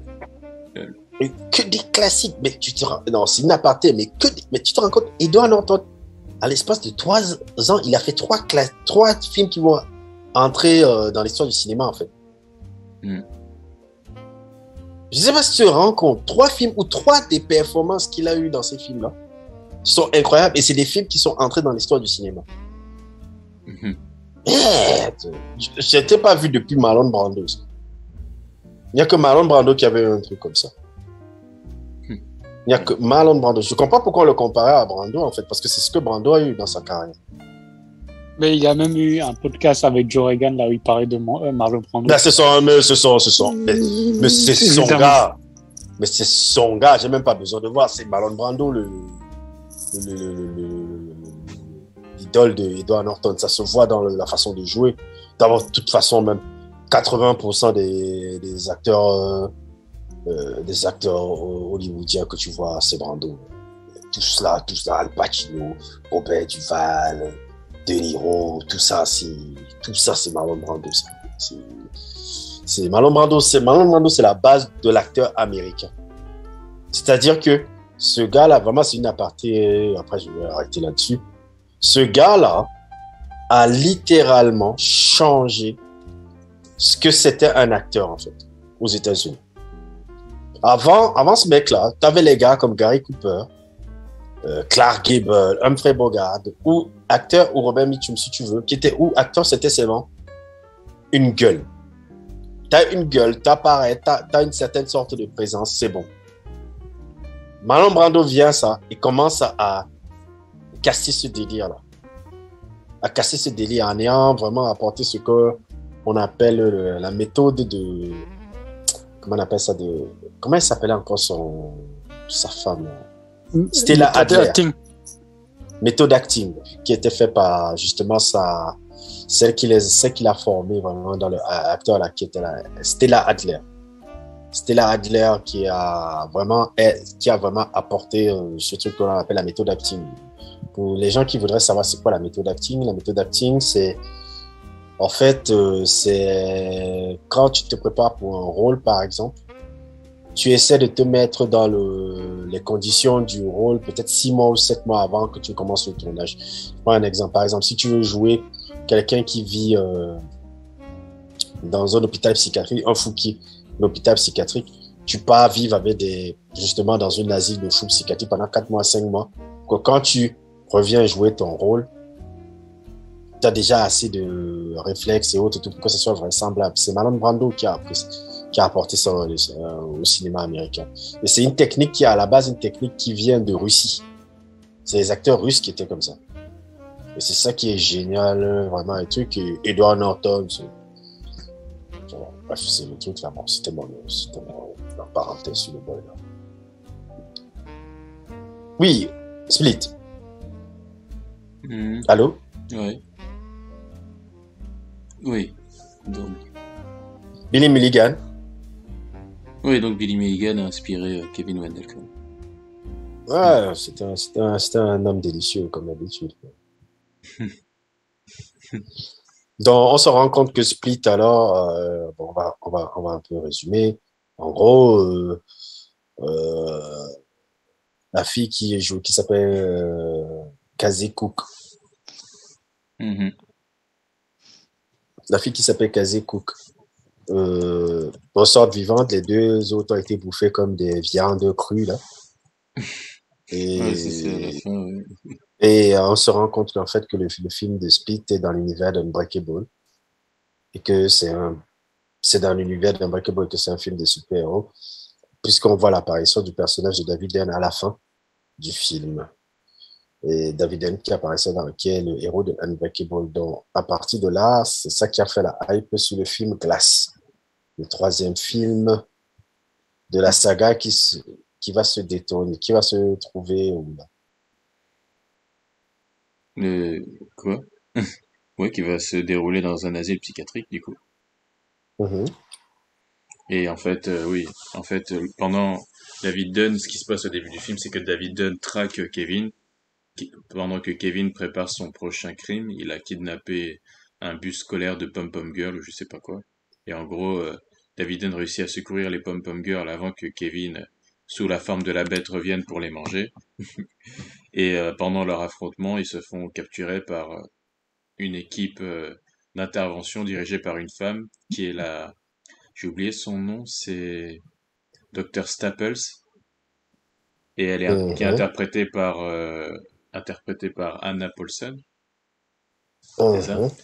Et donc la Anna Paulson va en fait enfermer les trois dans un asile psychiatrique, enfin les deux dans un asile psychiatrique. Du coup, Kevin Wendell Crumb et David Dunn vont aller rejoindre Elijah Price qui est enfermé dans cet asile psychiatrique depuis 20 ans, depuis les événements de Unbreakable, depuis la fin de Unbreakable.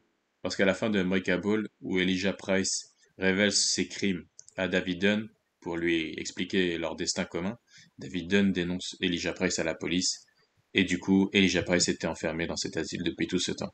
Donc les trois là vont être enfermés et le docteur Staples va prendre le contrôle un peu de cet hôpital et elle va commencer à conduire une espèce de thérapie de groupe où elle va essayer de les convaincre qu'en gros ils ne sont pas des super-héros et qu'ils sont des victimes de d'illusions des grandeurs, grosso modo. Elle va utiliser plusieurs méthodes pour les convaincre de ça. D'abord, avec des arguments rationnels. Ensuite, ça va aller le, le, le- jusqu'à utiliser des ampoules électriques, des effets de lumière de flash pour provoquer des stimulations neurologiques ou je sais pas quoi. Et ça va même aller jusqu'à un moment jusqu'à la lobotomie. En gros, c'est un peu vol au-dessus d'un nid de coucou, quoi. Un peu. C'est une des inspirations, je pense, pour le film. Mais maintenant, la fin de ce film est très controversée pour plusieurs raisons. Maintenant, est-ce que vous voulez essayer de savoir, de décortiquer pourquoi est-ce que... Je vois ce qu'il a essayé de faire avec ce film. Je vois, c'est intéressant effectivement de chercher à déconstruire le genre de super-héros de cette manière. Mais maintenant, pourquoi est-ce que ça ne fonctionne pas? Pourquoi est-ce que, même en voyant l'idée, pourquoi est-ce qu'il y a quelque chose qui ne marche pas? Je sais pas si vous avez une analyse par rapport à ça, parce qu'il faudrait peut-être expliquer la fin, hein. Oui, la fin, ça finit. Les trois meurent. Les trois meurent comme de la merde. Oui, il y a un affrontement parce qu'en fait, il- David Dunn se fait noyer parce que on l'a pas dit depuis le début, mais son point faible de super-héros, en fait, c'est l'eau. D'où la cape imperméable pour se protéger de la pluie. Il manque de se noyer dans le premier film Incassable dans une piscine, mais il se fait secourir par les enfants qui venaient de secourir, ce qui lui permet de vaincre le méchant du premier film Incassable, The Orange Man. Donc son point faible c'est l'eau, même Elijah le lui explique, en lui disant que tous les super-héros ont un point faible. Donc retour à Glace. Euh, David Dunn a toujours ce point faible, mais comment est-ce qu'il meurt à la fin? Il se fait, pendant son affrontement avec la bête, l'équipe d'intervention sépare le combat, et au lieu de les remettre en cellule, en prison, ils emmènent David Dunn près d'une flaque d'eau, ils le noient dans une flaque d'eau. Kevin Wendell Crumb, il le snipe au cœur, donc il tombe comme une merde. Et Elijah Price, bah, pendant l'affrontement, il s'est fait attaquer par Kevin, parce que Kevin a appris que, en fait, Elijah Price avait causé l'accident de train qui avait aussi tué les parents de Kevin Wendell Crumb quand il était petit. Donc tout se reconnecte, on va dire. Oui, non, son père. Oui, son Pas père. Son père est mort dans l'accident de train du tout début du premier film. Et du Voilà. coup, Kevin Wendell Crumb était obligé de rester avec sa mère. Du coup, comme son père n'était plus là, il vivait avec sa mère qui, elle aussi, avait le même trouble de la personnalité et qui, du coup, le battait, le maltraitait. Et ça en a fait un enfant traumatisé. Et l'événement qui a causé tout ça, c'est la mort du père, causée par Elijah, qui a saboté le train. Il a à la fois créé le vilain et à la fois créé le héros. Et c'est après cette réalisation-là, pendant le climax final, on va dire que Kevin, Kevin tue Elijah, quoi. C'est un peu ça qui se passe. Donc les trois meurent à la fin. Et on apprend que le Dr. Staples, en fait, fait partie d'une organisation mondiale internationale, une organisation secrète, style Illuminati, qui élimine secrètement tous les super-héros qui existeraient dans le monde réel. C'est pour ça que dans le monde réel, il n'y a pas de super-héros. C'est parce qu'il y a une organisation secrète qui les élimine avant qu'ils n'aient pu fleurir, on va dire, qu'ils n'aient pu éveiller leur pouvoir au maximum, en gros. Et c'est un peu ça le twist de ce film-ci. Mais le retwist du film, c'est que du coup, la maman d'Elijah, Casey Cook, et le fils de David Dunn récupèrent les images de la vidéosurveillance de l'asile et ils les diffusent en fait sur Internet. Et ça permet de découvrir au monde entier que les super-héros existent, du coup. Puisqu'ils voient les images de vidéos de surveillance de l'asile où Kevin et David Dunn se battent, le combat extraordinaire entre les deux. Ils voient les images où Kevin monte sur les murs parce qu'il a les capacités de la bête, les capacités d'un lézard de pouvoir adhérer au mur. Bref, en gros, le secret est révélé au reste du monde. Et ça fait le buzz sur Internet, c'est ça qu'on montre à la fin du film. C'est à peu près tout ça, non? Ah, c'est totalement ça. Totalement ça. Et donc, qu'est-ce que vous en pensez? Non, moi, je pense que Glass, il a. Qu'est-ce qui a manqué à Glass? Il a manqué beaucoup de choses à Glass, hein. En Glass, en fait, je pense que le fait de vouloir d'abord brouiller les pistes là, les pseudo-pistes en disant ils n'ont pas de pouvoir, alors que tu sens un peu, ça marche, ça pouvait pas marcher en fait. Ah, quand elle leur explique qu'en fait, tous les Ouais. événements extraordinaires qu'ils ont Ah, provoqués, ça marchait pas, ça pouvait pas marcher. c'était Ça dû à pouvait des coïncidences et à des événements totalement Non, scientifiques. et le choix aussi de certaines intros. Je pense que le choix de l'intro de base du film est mauvais. Le truc avec le Superman Punch, là. Hmm, Hmm. Je pense que tu vois un peu dans les delete scenes de Glace. oui, Le choix qu'il voulait faire d'abord, c'était mettre le plan où on installe les caméras oui, oui. dans l'asile. Ce plan-là, je pense que ça marchait déjà mieux pour le Oui, film. honnêtement, l'intro Hein? l'intro ne fonctionne pas. L'intro ne fonctionne pas. Oui, on voit un monsieur qui marche et après un gamin lui donne un coup de poing, il fait Superman Punch, c'est un peu cringe. Ouais.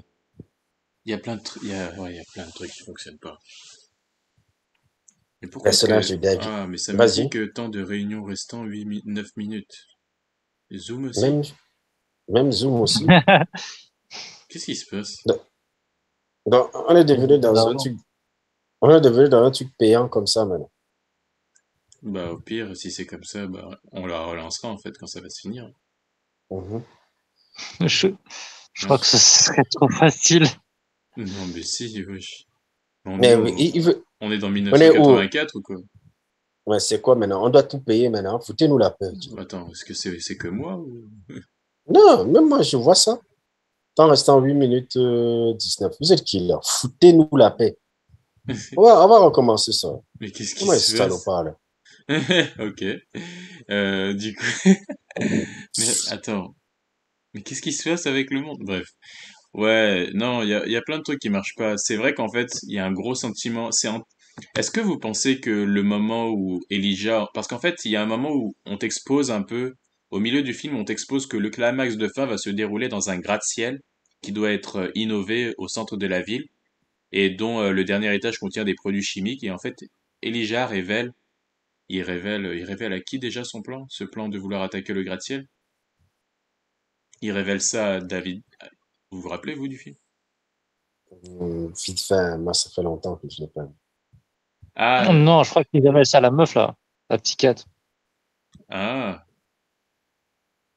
euh, oui, parce qu'en gros, il montrait un magazine, en fait, et le magazine révélait un peu qu'un gratte-ciel allait être innové au centre de la ville avec au sommet un centre de recherche bourré de produits chimiques, et en gros, son plan, c'était de lâcher la bête pour aller attaquer ce gratte-ciel. Donc, typiquement, le climax de fin d'un film de super-héros, quoi. C'est un peu ce truc-là. Et en fait, ce qui s'est passé, c'est que Shyamalan a du coup coupé ce truc-là.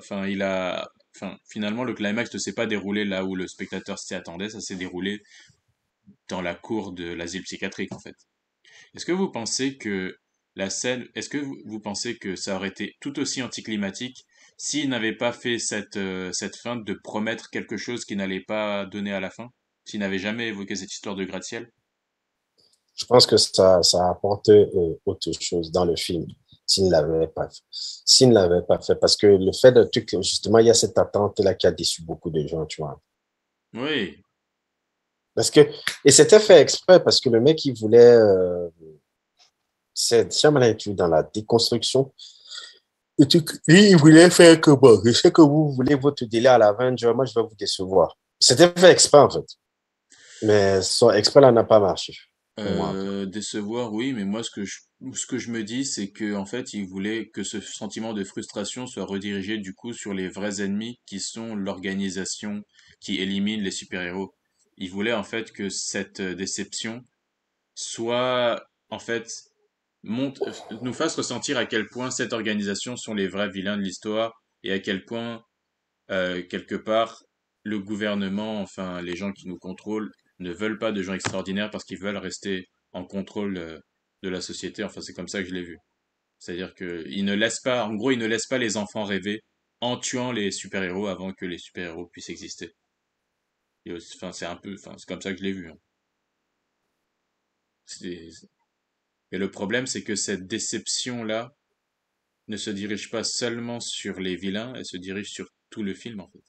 Je pense que ça parle plus de potentiel en fait, que chaque individu a en fond de lui et que des gens ou des adultes répriment et essaient de contrôler. Ok. C'est pas faux, ça. Hmm. Mais pourquoi alors est-ce que ça marche pas? Parce que dans l'idée, je vois, c'est intéressant à expliquer ça. Mais pourquoi est-ce que ça fonctionne pas en tant que film? Ah, c'est comme ça, hein. Quand tu lis Unbreakable, tu te dis que c'est la pire merde que tu vas jamais voir, alors que ça marche. Mais Unbreakable, ça marche, c'est ça le truc. Glace, pourquoi ça Alors que marche pas? souvent, parfois, l'exécution d'un bon, d'un bon script, c'est compliqué, hein. Souvent. Et parfois, l'exécution d'un script de merde peut être génial. Hmm. Souvent, c'est comme ça. Mais je suis désolé, Breakable, quand tu lis le scénario, tu te dis, mais c'est quoi, c'est un nanar que tu vas avoir, là? Bah quand même, Unbreakable, il y a des schémas traditionnels. Il y a le schéma traditionnel où à la fin, le héros sauve les victimes et gagne à la fin. Est-ce que c'est pas cette satisfaction? Est-ce que quelque part, on n'est pas obligé, même quand on est dans la déconstruction quand même, est-ce que quelque part, peu importe le niveau de déconstruction, on n'est pas obligé de revenir à un schéma traditionnel vers la fin à chaque fois? Parce que au final, c'est ça qui fait qu'on est humain, c'est ça qu'on fait qu'on s'identifie à une histoire. Le truc, c'est que Glass, c'est une déconstruction sans aucun schéma traditionnel à la fin, donc c'est-à-dire aucune satisfaction. Donc on est juste Peut-être, déçu, mais on n'a rien, aucune récompense en retour. Enfin, je sais pas si ça peut-être, a du sens ce que je dis. ouais, j'ai un suspect. Quand ça terminait, mais enfin, c'est une déception complète, hein. Bah c'est ça, alors que Unbreakable, à la fin, il y a de la tristesse, il y a de la désillusion, mais Non, il en sauve fait, il y les a la enfants. désillusion. Il y a la désillusion et un côté un peu glauque de se dire, merde, le gars qui a fait que notre héros devienne véritablement ce qu'il est Oui, a été trouvé par un monstre. Ça, par un c'est monstre. Ketchup. Ouais, C'est doux tu es un amer, peu oui, mais perdu. c'est, en fait, c'est comme c'est comme une transaction. C'est-à-dire le Mhm, prix d'un héros a été payé avec la naissance d'un monstre. mhm. Il y a un échange quand même, tu vois. Alors que dans Glace, c'est juste, ah, en fait, on peut pas lutter, c'est juste le gouvernement. En quelque part, il a essayé de refaire la même chose, hein, parce que c'est aussi une transaction, c'est, ah, le gouvernement nous contrôle, ils ne nous laisseront jamais nous épanouir, ils ont tué tous les personnages avant qu'ils puissent atteindre leur potentiel. Mais du coup, la transaction, c'est que quand même, les images de vidéos de surveillance ont été récupérées et qu'ils les ont diffusées au reste du monde. Mais le problème, c'est que justement, ça marche pas parce que dans un schéma réaliste, imaginons vraiment les super-héros, ils existent et il y a des images de vidéosurveillance qui fuitent. Tu les diffuses sur Internet. Et après, ça ne va rien changer, ça ne va convaincre personne. Tout le monde va dire que c'est des effets spéciaux. C'est ça qui est faible, en fait, dans la fin de Glace. Dans l'espèce de transaction qu'il fait. C'est que au prix du décès des trois, au prix du climax de fin des trois, il essaie de donner du sens à leur mort en montrant que non, leur patrimoine, leur legacy survit grâce à des images de vidéosurveillance. Mais le problème, c'est que des images de vidéosurveillance, ça ne vaut rien du tout. C'est ça le problème. Les gens vont voir ces vidéos et ils vont les oublier juste après. Ils vont dire que c'est truqué, c'est quoi, C'est c'est faux, pour un quoi. film. Ouais, mais c'est faux. Et puis, quand bien même des gens y croiraient, ils seraient traités de conspirationnistes. Je pense que l'époque où on vit maintenant, on a des tas d'exemples récents d'actualité où des gens ont montré des faits scientifiques et les gens les ont traités de malades, de nazis, de istes, de machins, de trucs. On est dans une époque typiquement comme ça. Donc même quand tu montres des faits réels aux gens, même quand tu dis aux gens que qu'il n'y a que deux genres, par exemple, et qui te traitent de malade et de trucs, les gens ne te croient pas. Imagine alors avec des images de gars qui grimpent au mur et d'un mec avec une cape verte qui se bat contre un mec torse nu dans une... Enfin, tu vois quoi, c'est faible en fait ce qu'il a proposé. Mais bon, là ça va se couper, parce qu'on est dans 1984. Je vais relancer juste après. La sorcellerie, quoi. Non, c'est pas eux qui vont couper, c'est moi qui coupe.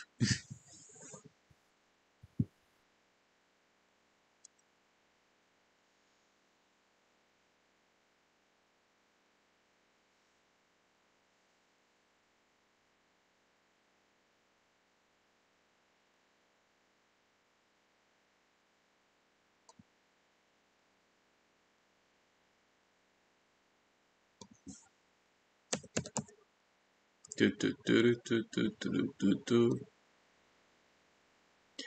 Here I am, this is me.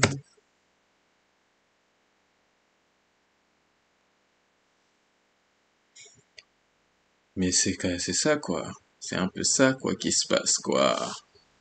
Allô? Ouais.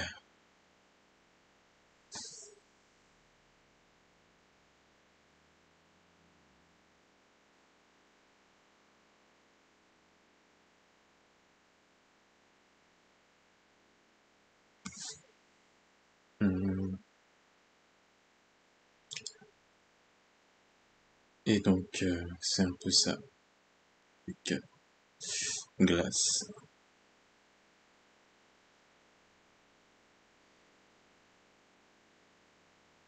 Mais c'est quoi? C'est de la merde, Zoom. Allô?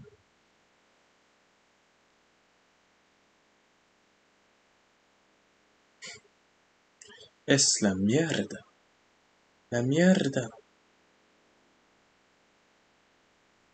Mais en tout cas, ouais, allez regarder la trilogie. Salut, Maurice.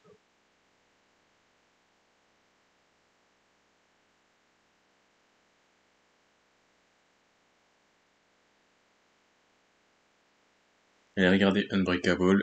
Allez regarder Split. Glace, c'est mitigé.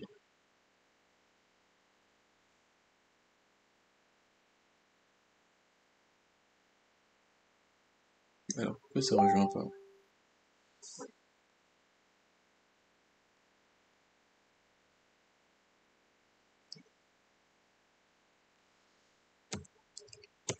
Tac, ça dit que tu es en train de rejoindre.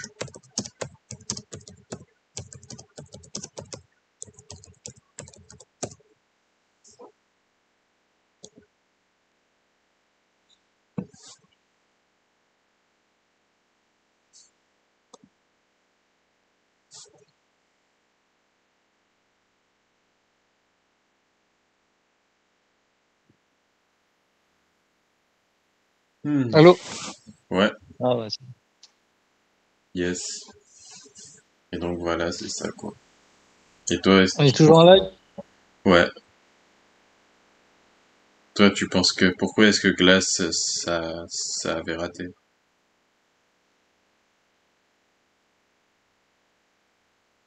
Je sais pas, c'est peut-être le rythme. Hmm, le La rythme. plupart du temps, ils sont enfermés, ça parle, je sais pas. Ouais. Mais il y a quand même des scènes que j'ai bien aimées. J'ai bien aimé la scène. La... s- Ah, allô? Allô? Allô, oui, je t'écoute. Mais c'est bizarre, on dirait il y a du vent. Ah, il y a du vent. Ah, c'est. Ah non, ça c'est moi. C'est moi. Ah, c'est bon. Il y a du vent là. Là, c'est bon. Ah, Mhm. c'était le ventilo. Ouais. Mhm. Ouais, voilà. Donc, du coup, Maurice, tu disais, c'est le rythme. Je vous dirais oui, puisqu'ils sont enfermés dans une asile pendant tout le film. Hmm. Ah, mais c'est bizarre, genre, on entend le ventilo avant, on l'entendait pas. Là, on entend le ventilo, là. Ouais. On l'entend là? Bah, moi, j'ai le casque. Donc, ceux qui auront le Ah, casque, ils Ah, vont je l'ai l'entendre. éteint. Je l'ai Attends, je éteint. vais l'enlever. Là, tu l'entends encore. Non, c'est parti. ouais, c'était moi. Ah, désolé, c'est moi qui suis pointilleux avec l'histoire de son. Mais en Mhm. tout cas, voilà. Ouais, non, mais j'avais bien, au niveau du rythme, je trouve que, ah, le rythme, c'est même pas vraiment ce qui m'a gêné, hein, le plus. Je trouve que, enfin, oui, la plupart du temps, ils sont enfermés, mais j'aime bien les interactions. Par contre, j'aime bien les dialogues, j'aime bien les interactions entre les personnages. J'aime bien la façon dont Kevin Wendell Crumb switch de personnalité pour berner les uns après les autres, les employés, comment on les appelle là? Les infirmiers un peu de l'asile, là. Mhm. Il y a aussi la façon dont j'aime bien. Je crois que mon plan séquence préféré du film, c'est quand Elijah vient faire évader Kevin Wendell Crumb et genre il vient dans sa cellule Mhm. et il trafique un peu l'appareil de flash lumineux dont la docteure s'est servi pour assouvir Kevin Wendell Crumb et il trafique la machine pour faire sortir la personnalité qu'il veut. Genre, c'était Hedwig, je crois. Mhm. C'était pas ça. Attends. Mais en tout cas, c'est une scène de dialogue entre les deux, c'est un plan séquence. Et après, il lui dit Are you ready à la fin. Et après, Edwig fait Yeah. Edwig, c'est la personnalité du petit garçon de 9 ans, parmi les 24. Yes. Mais bon, voilà, c'est que dire de plus? Pas grand-chose, hein. Non, Glace, c'est un peu une déception par rapport à tout ce que ça promettait. Et je ne sais pas trop comment on aurait pu faire, comment il soit bien. Je ne sais pas trop comment on aurait fait pour qu'il soit un peu mieux, mais Il est sorti trop tôt, encore une fois. ouais, je pense que Charles a raison. Hmm. Bah oui, Le parce fait d'avoir, il devait le faire sortir en un an, après Split. mais je pense qu'il a senti aussi beaucoup le beefsteak. Il a senti vite, il a dit cette fenêtre-là ne va pas durer là. Vaut mieux que je profite. Ouais, mais un film, un chef-d'œuvre ne s'écrit pas en quelques semaines. Je suis pas sûr. Il y a des chefs-d'œuvre qui se sont faits en 2 semaines. Ouais, bon, on va dire, un film qui conclut une trilogie ne s'écrit pas en quelques semaines. Ouais, c'est vrai. Surtout quand c'est des personnages que tu as laissés depuis 20 ans. Ouais. Un peu compliqué.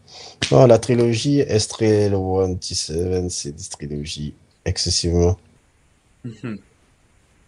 excessivement géniale, excessivement magnifique.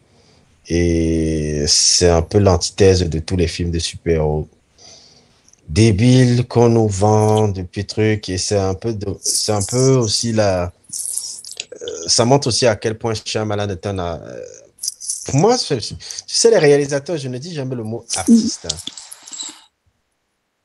hein. Ok. Allô? Oui. Les réalisateurs, je ne dis jamais le mot artiste, hein. Mais avec Shyamalan, hein, je peux le dire, quoi. Shyamalan, c'est Non. vraiment un artiste. Ok. Parce que ce gars-là n'hésite pas à tenter des choses dans ses films, que ça soit bien ou pas. Il tente des trucs toujours ordinaires, pas ordinaires.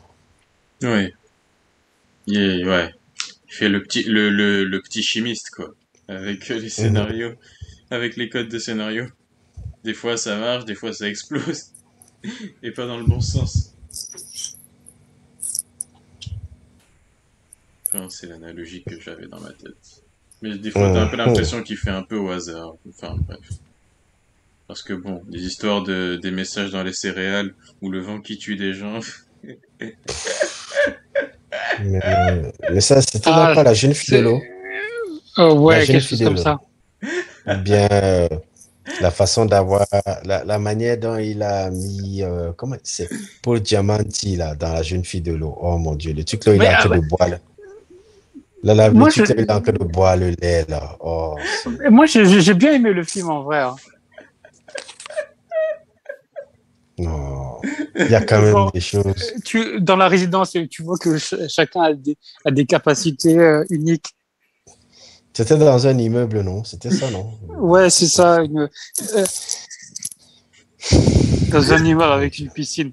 Mais par contre, il y a une scène cette scène-là, je la trouve super cool. C'est quand Ah oui, il y a... pour glace aussi, j'ai une réponse, excusez-moi.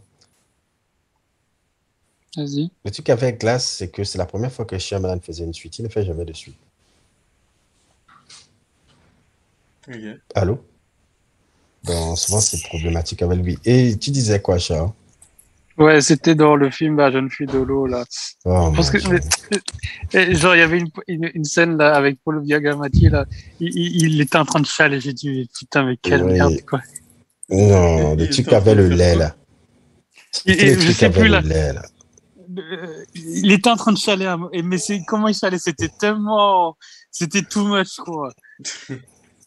Ok. Avec le lait, là. Et sa barbe, là. Mon Dieu. Sur le canapé. Hein. Shyamalan, quand ça rate, ça rate. Quand ça marche, ça marche. Et quand ça rate, quoi. Mais C'est ça ça. aussi parfois, ça aussi parfois entre la comédie. La comédie et le chef-d'œuvre, sincèrement. Ok. Ah là là. Ah, bon, C'est- mais c'est- d'ailleurs, il fait toujours un caméo dans ses films. Il fait un caméo aussi là-bas, non? Dans la jeune Un fille de l'eau. caméo où? Dans la jeune fille de l'eau. Oui, bien sûr, bien sûr. Là, il est le Messiah là-bas. Le quoi? Après le Messiah, il est le Messie là-bas avec c'est les Écritures saintes, c'est ça, si je me souviens bien. C'est pas ça? C'est pas ça, Charles. Quoi? De quoi? Les Écritures saintes, il est un peu le Messie qui à travers les écrits de ses scénarios, de ses films, parce Si, qu'il si, voit, si, si, si, si, si, si, il c'est ça, apporte c'est un peu ça. le. C'est Oh ça. là là. C'est genre Pardon? que, en fait, en Oui! gros, il prédit genre la situation où ils sont, genre, et genre c'est un scénariste et en fait il prédit ce qui va se passer et tout, des trucs comme Mais ça. ils sont envoyés de. C'est quoi ça? Et il y a la scène, il y a la scène, moi, la scène qui me tue de rire, c'est la scène là où le critique se fait bouffer, là. Il y a un gars, la critique, là, qui se fait bouffer, là. Je Je sais pense pas qu'il si tu te avait beaucoup souviens. je me souviens pas de ça, mais je pense qu'il avait beaucoup de frustration à enlever, Bon, hein. le gars a fait une scène là où le critique se fait manger comment il s'appelle encore, là, le gros tigre, là, qui est dans le truc, là. Oh, Mais mais le attends, mec, il est. what? Mais c'est pas une projection, ça. Mais si, c'est une projection, c'est clair. Mais il est malade. C'est quoi La ça? jeune fille de l'eau. La jeune fille de l'eau, ouais. C'est une comédie, en fait. C'est vraiment une comédie. C'est-à-dire que Shyamalan, il est capable de faire des films comme ça, là, quoi. Ok. What the fuck? Non, si tu veux rigoler, va regarder ça. Putain. Même ça, et le truc avec Mark Wahlberg, là. Ça aussi, c'était quelque chose. Yo. Le truc avec Mark Wahlberg, là. Phénomène. Oh là là. On se rend compte que c'est le vent. Il avait essayé d'imiter Hitchcock avec les pigeons, là. Comment s'appelle le truc de Hitchcock avec les pigeons, là? Les oiseaux. Les oiseaux Mhm. là, j'ai oublié le titre. Les oiseaux. C'est les oiseaux? Le titre en anglais, comment on dit les oiseaux en anglais? The Birds. Bird. Bird. Ouais, je crois que le titre c'est Bird, hein? Ouais, c'est Non, Birds. je t'assure que le titre était beaucoup plus long que ça. Non, c'est Birds. Le Ah titre bon? c'est Bird. Ok. Ouais. Ok. Il se casse pas la tête. Mais en gros, c'est inspiré du truc de Hitchcock, Bird, le phénomène, là, qui m'ont fait. Bon, si je dis pas de bêtises, c'est bien Les oiseaux. Un film, ouais, The Birds. Un film avec des effets spéciaux fabuleux, d'ailleurs. Là, Mais bon. il y a le vent. Le vent voulait notre mort, mon frère. Devant, ça tue. Mais attends, Le vent j'ai voulait jamais notre mort, vu mon ce frère. film. J'ai jamais vu, mais ça veut dire quoi le vent tue les gens? Je comprends pas. Bah, c'est le vent Ah, qui tu l'as tue jamais les vu? mecs. C'est le vent. Shyamalan. Ah. Mandindong. Mandindong. Le gars, là. Mais Tu blagues. comment avec tu le gars. peux écrire un film sur le vent qui tue des gens? En fait, c'est pas techniquement. Bon, Ah, il y a un pneu qui tue des gens au bout d'un moment, j'ai envie de te dire. Il y a quoi? Un pneu qui tue des gens avec des pouvoirs Ah oui. de télékinésie. Bon, ça, c'est un autre truc encore. Jesus. Ok. Bon, après, c'est Quentin Dupieux, c'est pas étonnant. Chama.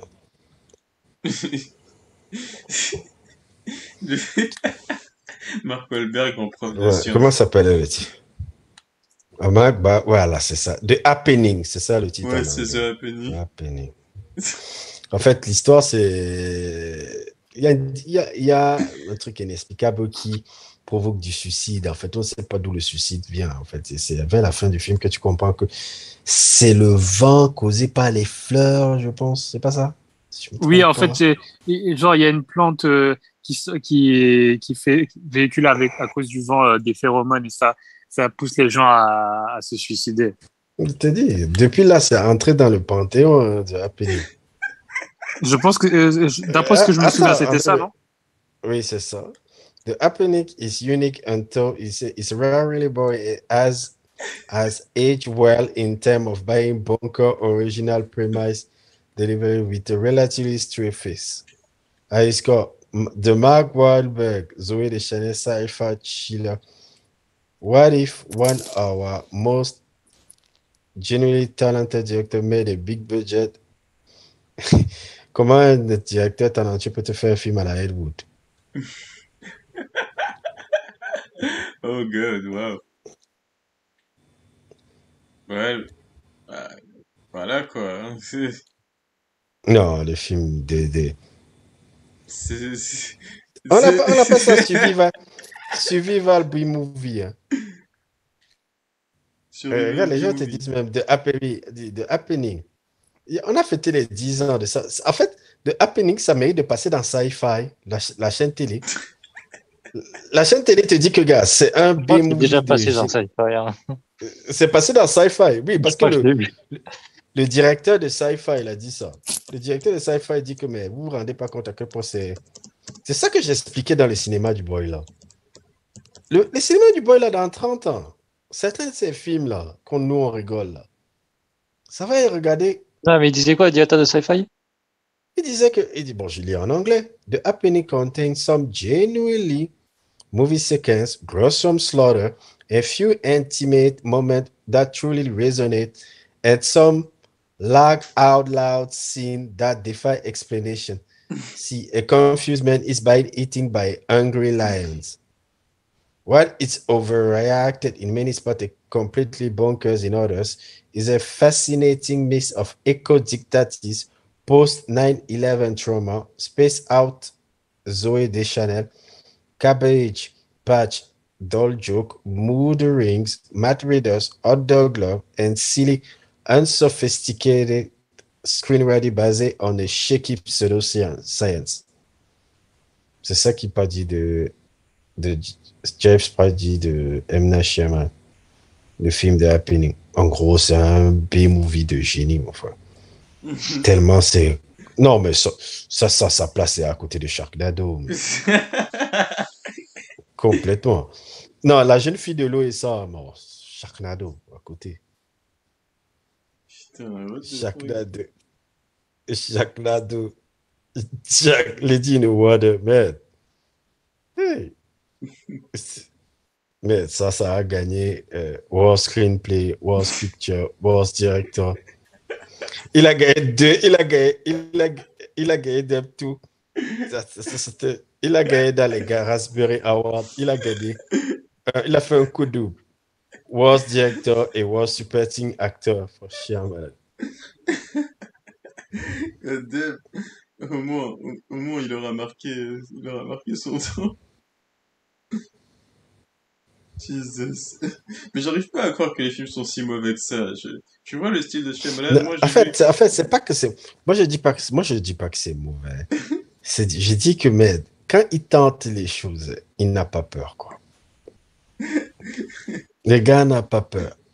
Et c'est ça, en fait, tu te dis, mais comment il a osé faire ça? La scène des céréales avec le gamin, là, franchement, qui lit les scriptures. Merde. Mais en fait, c'est quoi le problème avec les céréales? En fait, l'enfant, il arrive à lire quoi? C'était encore quoi, Charles?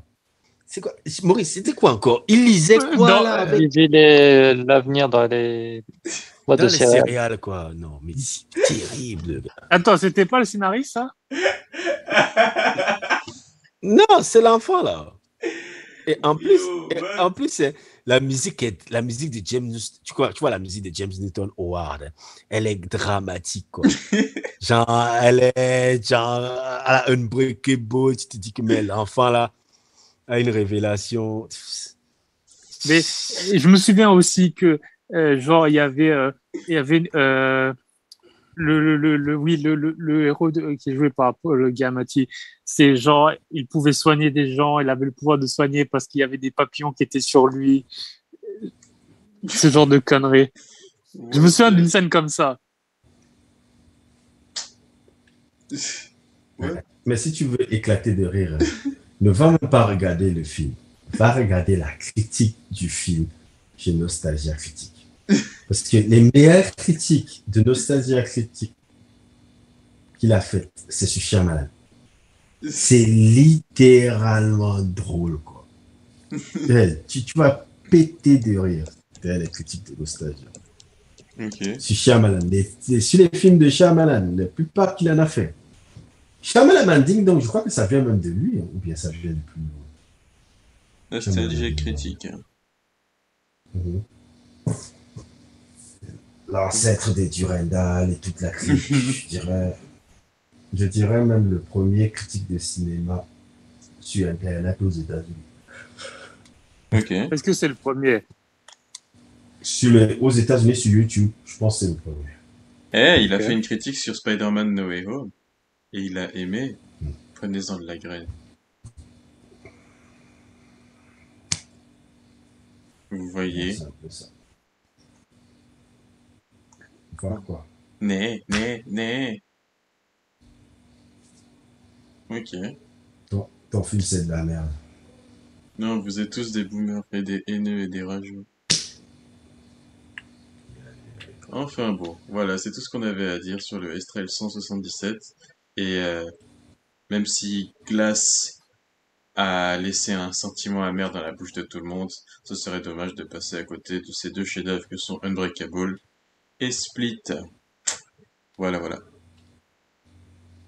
En tout cas, passez une bonne soirée, regardez des films, ciao.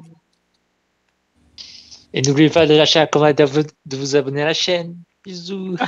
Bisous, et abonnez-vous à mon OnlyFans aussi. Et